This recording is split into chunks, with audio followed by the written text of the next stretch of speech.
People don't care what you're building until they see who you are while building it. In leadership, there's no such thing as plateauing. You're either growing or you're dying. If you don't take a Sabbath, the Sabbath will find you. If you learn to say no, you'll trade popularity for respect. God doesn't need you to be awesome. He just needs you to be available. Credibility is built on follow through.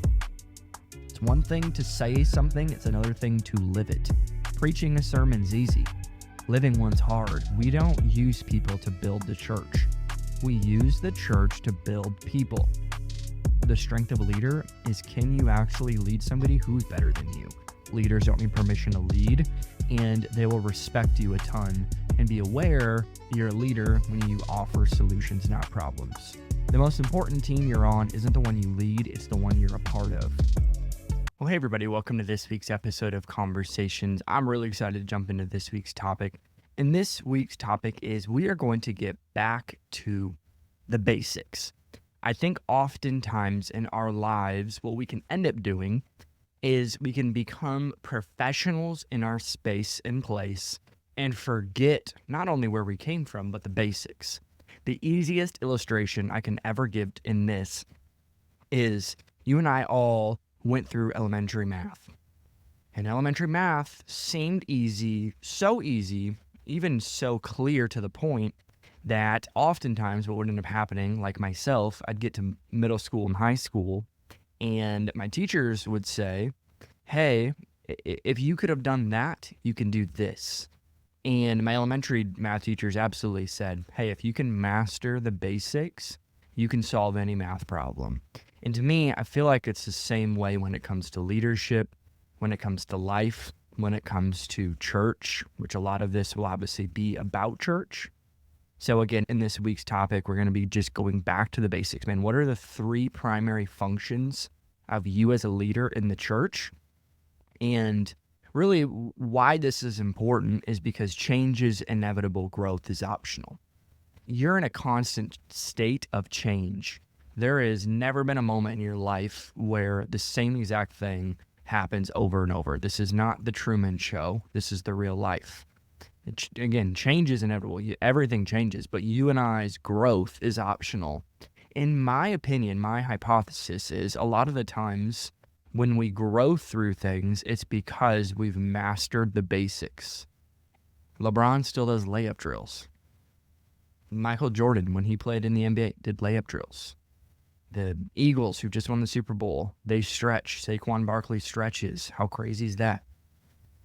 Again, because why? They understand this principle that we have to master the basics, but we also absolutely need to continue to grow in them. So we're going to jump in. We're going to have three topics here and really just deep dive into each and every one of them. We're going to hear it one more time because why? This is all about basics. This is all about the things that if you are a leader in the church, these are absolutely imperative. This isn't even optional at this point. These are the things that, again, if you want to grow, it's because of these topics. So in leadership, there's no such thing as plateauing. You're either growing or you're dying. So what does that mean? We said earlier, change is inevitable, growth is optional. So in leadership, there's no such thing as plateauing. There's no such thing as just staying where you're at. Really, you literally cannot stay where you're at. Every single day is coming for you whether you want it or not. It's coming. So for us, we have to understand this principle. I'm either growing as a leader or I'm dying as a leader. And not literally, obviously, but figuratively, there's a sense of, man, I'm either progressing or I'm not. And for me, again, it goes back to the basics. So the number one thing you have to have as a leader in the church is a relationship with Jesus. It's imperative. You have to have a relationship with Jesus. What does this mean? Yes, obviously, you and I both are like, well, duh. Yeah, I have to have a relationship with Jesus, but what does it actually mean? It means you should not be a stranger to the secret place. You should not be a stranger. Being a stranger is when it's convenient, maybe when everything else is done in your calendar, maybe it's when everything else happens, and then I'll squeeze Jesus in and right after my lunch in a little 5-minute window.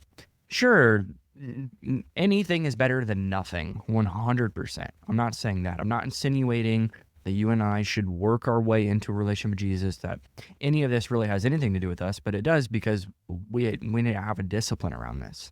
You want to know what being a disciple is? It just means there's specific disciplines around your relationship with Jesus. So if you're calling yourself a leader in the church, you should not be a stranger to the secret place. You should spend hours, not minutes, processing, praying, reading the Bible, dreaming. This is foundational. This is the one primary function that separates us from any other organizational leadership conversation, because businesses potentially do the other two things, but this one sets us apart from any other organization, from any other leader, from any other pastor, from any other person on the planet, is we actually have a relationship with the creator of the universe. That's crazy to me. I feel like that is a huge honor, that you and I can actually sit and hear from the Holy Spirit about how to lead people, how to develop people, how to build people. So the number one function of really you having a relationship with Jesus is you understanding that you should not be a stranger to the secret place. You should be spending time with Jesus every single day. It should be on your calendar. Again, because what's on your calendar is what you value. So don't just aspirationally say, maybe someday I'm going to spend time with him.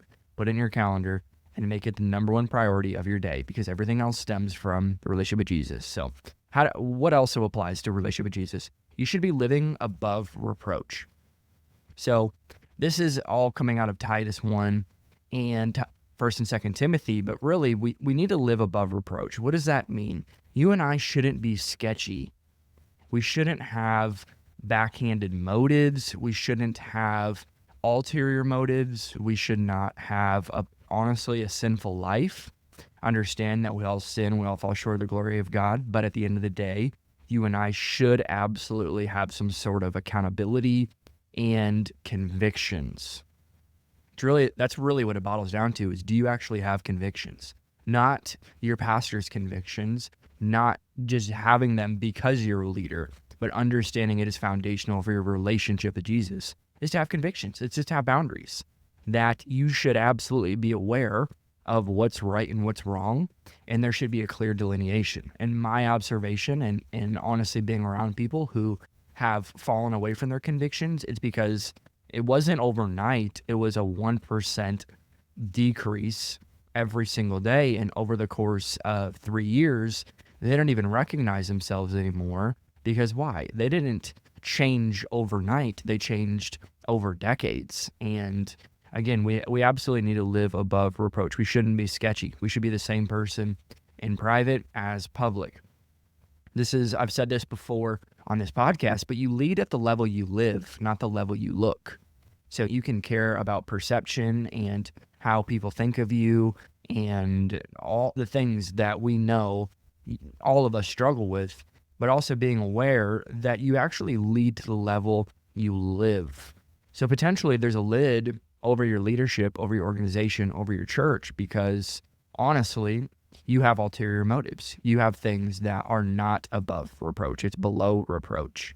So I just plead with you to have accountability, to have people in your life, and understand that it will come out. No matter who you are, no matter what you think you are, Jesus cares too much about your freedom to allow you to stay in a place of compromise.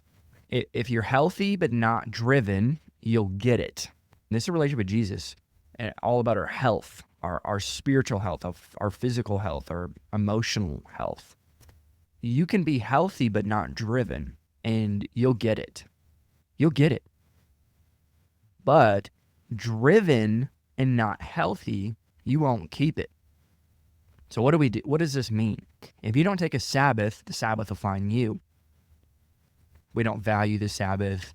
We think, that's just an Old Testament principle. We'll keep that same energy about everything in the Old Testament, because there's a New Testament. I don't even, honestly, remove the mandate of a Sabbath, because it is a mandate. It is a commandment from God himself. Remove that side of it. It just practically produces longevity in your life, because you understand the principle of rest. Again, if you don't find Sabbath, Sabbath will find you. What do I mean by that? You're going to get burnt out You're going to get tired. You're going to get weary. And for me, a 24-hour time period where I tell my flesh that working 6 days with God is actually more productive than working 7 without Him, and putting my priorities back in place of my personal relationship with Him, my wife, my son, our dog, my mental health, my family, our friends, and doing things that refreshes us actually produces a level of longevity. Because again, you can be healthy and not driven and you'll get it. But if you're driven and not healthy, you won't keep it. And I want to do both. I want to get it and I want to keep it. So again, learning to say no is imperative. Having a Sabbath is imperative. And I like to say it like this. If you learn to say no, you'll trade popularity for respect. It's 2025. I just really am not interested in being popular. This is not a popularity contest. By the way, in my opinion, over the last decade, we have progressed from the prosperity gospel in the church to the popularity gospel in the church. You think popularity equals more decision for Christ or more freedom, or that's the healthy version. A lot of times, the ulterior motive is you just want clout. You just want your favorite podcaster or preacher to know who you are, and you want to preach at conferences. I'm going to tell you this. If you learn to say no, you'll trade popularity for respect. So you might be popular, saying yes to everything, but you certainly won't have respect because, again, people will learn how to take advantage of that yes. Your no will always be important than your yes. So the last thought here around your relationship with Jesus, God doesn't need you to be awesome. He just needs you to be available.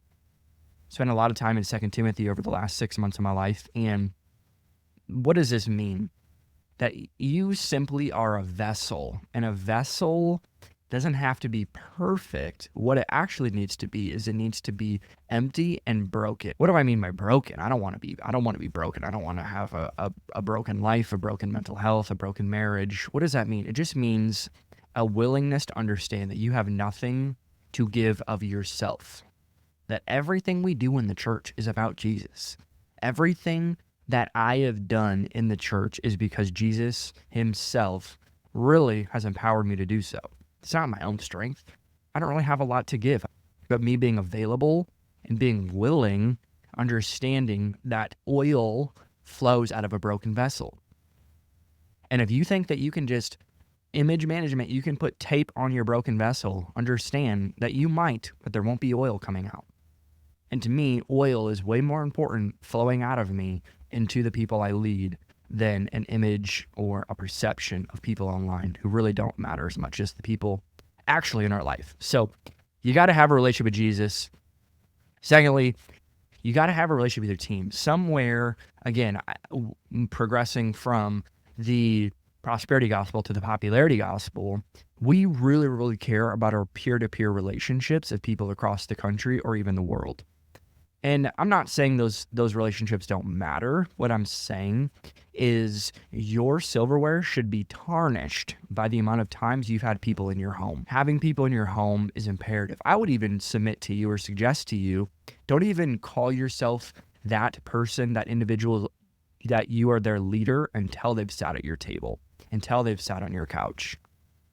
You're not their leader until they've sat at your table. The Last Supper. What's funny to me is we've preached the Last Supper more than we've lived the Last Supper. The Last Supper was a dinner, not a sermon. They had a dinner together, and we preach the dinner, but we don't have dinners. And to me, that is imperative for the life of your church, for the health of your team, to the health of yourself and your family. Because why? People don't care what you're building until they see who you are while building it. And to me, a Sunday is a really bad depiction of myself because I'm really not focused on the people who are already part of our team. I'm on a mission that if I'm doing a communication element, I'm thinking about how do we get people to know Jesus in a real way, in a potent way. And I'm expecting that of our leaders as well. Hey, we talk all week long. This moment should be about our guests, that when you're outside serving in the parking lot, find the guest, talk to the guest, And again, going back to this, people don't care what you're building until they see who you are while building it. It's all about who you are. People are following you not because of who you know or what you're building. To be honest, nobody cares what you're building because they want to see who you are while building it. Anybody in 2025 can go to 6 conferences, watch YouTube videos, and learn how to have a pretty okay church plant because there's so many resources. So what separates, honestly, just an okay church plant and a movement, in my opinion, it's the person building it is the same person in private at the dinner table as they are in public. They don't have ulterior motives. People actually follow them because they understand, wow, this person has integrity. This person cares about my dreams. This person loves people well. So again, people don't care what you're building until they see who you are while building it. And another thought here around why you should have a relationship with your team is credibility is built on follow through. It's one thing to say something. It's another thing to live it. Preaching a sermon's easy. Living one's hard. 2 examples. Let's get coffee. And then you never schedule the coffee. That doesn't make any sense. That's not you following through. Now they don't trust you. It sounds simple, but it's not because there's so much there that you simply abandon people. That how you communicate things either builds credibility or breaks it. So for you to say, let's get coffee, and it's never on the calendar and you never do, you never follow up, they don't trust you because they don't forget. Let's get coffee. Actually get coffee with them. Pull out your phone, pull out your calendar, get it on the calendar right there. Here's a more easier one that we do a ton. Hey man, praying for you. Pray for them right there. In what world are we too busy to not pull aside and pray for somebody for 30 seconds? Hey man, praying for you. Okay, when? Are you going to pray right now? Because you should. Let's get coffee. Actually get coffee with them. Hey man, praying for you. Actually pray for them. I'm just going to submit to this to you about your team. This is 2025. There's tons of books and resources on how to build teams and all of that. And I think all of them are great. We've obviously had episodes on how to build teams and how to recruit and all of that. If you don't like what you're seeing, check what you're sowing. Check what you're sowing. What are you sowing into your team right now? Are you sowing in relational equity and having dinners and encouragements and voice memos and emails and word of encouragement on the platform? Everything that you are sowing into your team right now is what you're going to see in 6 months.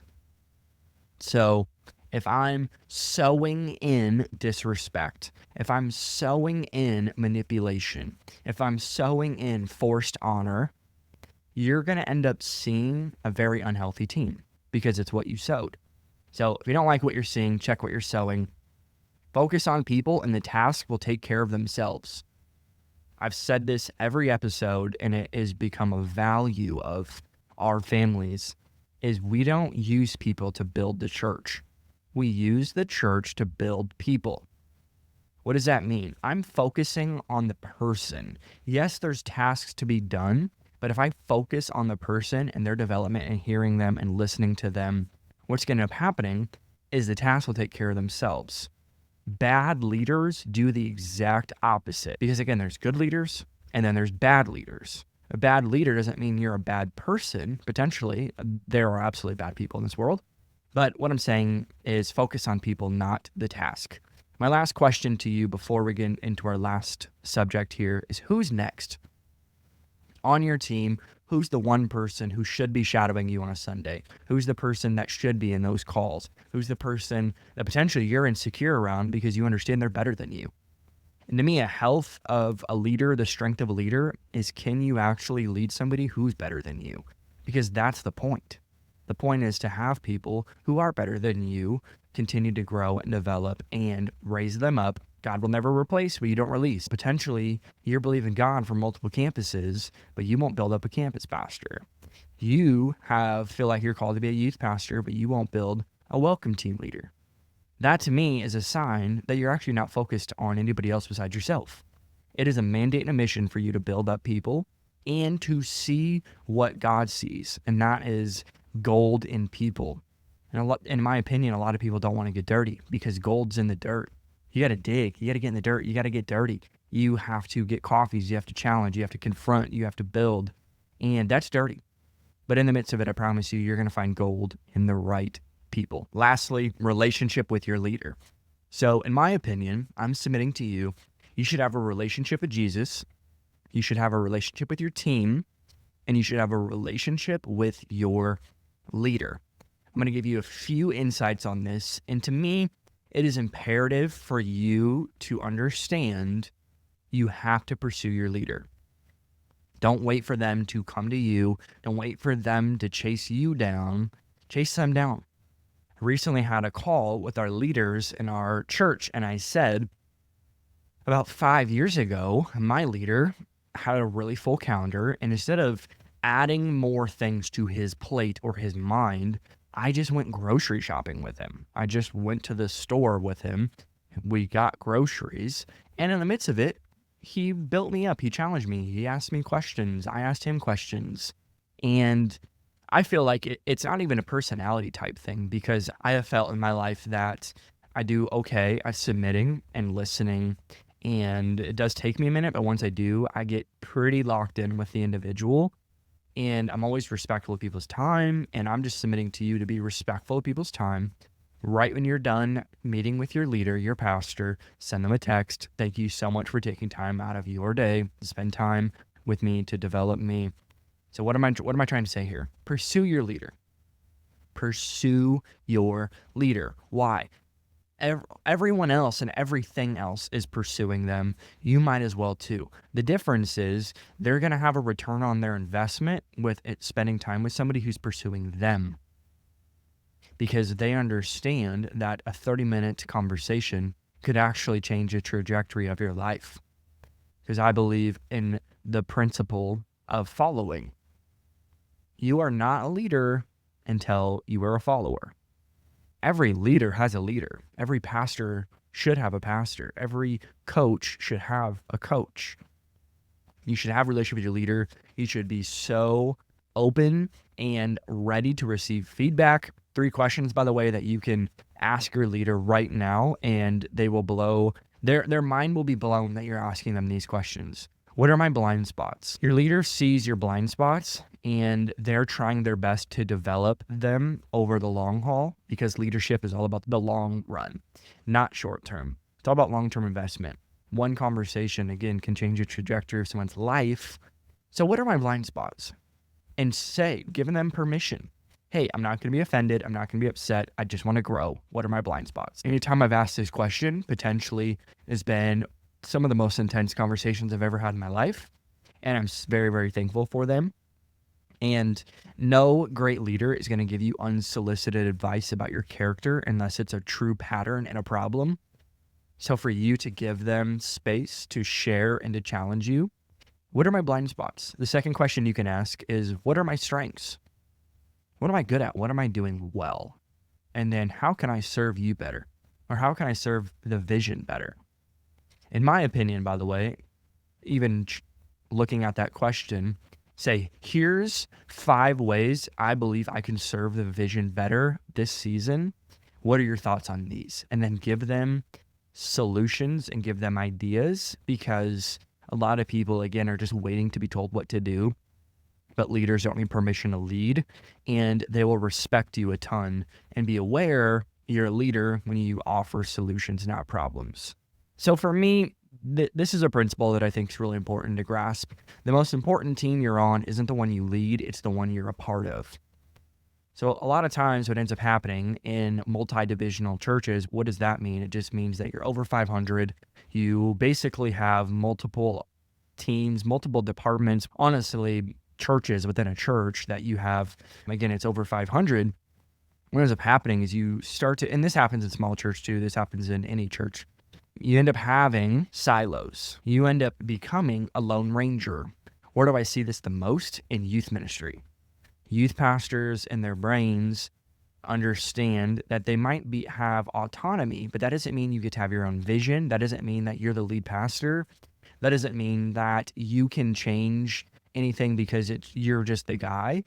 You're submitted to a one vision and one pastor or pastor couple. So there should be no silos and there should be no lone rangers. The peers in your church, honestly, are some of the most important relationships you're ever going to have. Why? They're going to be in the trenches with you. They're going to challenge you on a Sunday when you have a bad countenance. They're going to be there to pray with you. They're going to be there at your family's, at the wedding, at the birthday party, at the funeral. Those are the people who are going to do life with you.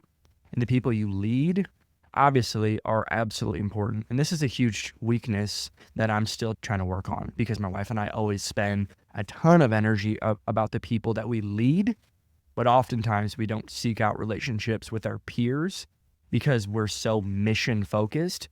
But actually, your relationship with the people the team you're a part of, not just the one you lead, is mission critical, because unity in that room is the most important thing for your organization and for your church. So I'm going to read through these 3 points again. We're going to get back to the basics. We don't need to be experts in everything, but we should be experts in these 3 areas. You got to have a relationship with Jesus. Don't be a stranger to the secret place. Live above reproach. Please don't be sketchy. If you're healthy and not driven, you'll get it. But if you're driven and not healthy, you won't keep it. God doesn't need you to be awesome. He just needs you to be available. You should have a relationship with your team. Growth hack. If you want to grow your team, if you want to grow your church, invite your team over for dinner. People don't care what you're building until they see who you are while building it. Credibility is built on follow through. If you don't like what you're seeing, check what you're sowing. Focus on people, and the tasks will take care of themselves. Who's next? Who are you raising up? And relationship with your leader. Pursue your leader. Don't wait for them to come to you. Seek feedback. And the most important team you're on isn't the one you lead. It's the one you're a part of. Thanks so much for listening to this week's episode. Again, I'm so thankful for each and every one of you. I understand that there are listeners all over the world in all different contexts. But if I know one thing, there's one church, there's one mission, and there are thousands of ways to grow. And I'm thankful that you chose one of them being this podcast. So we'll be back next week. Again, thank you so much.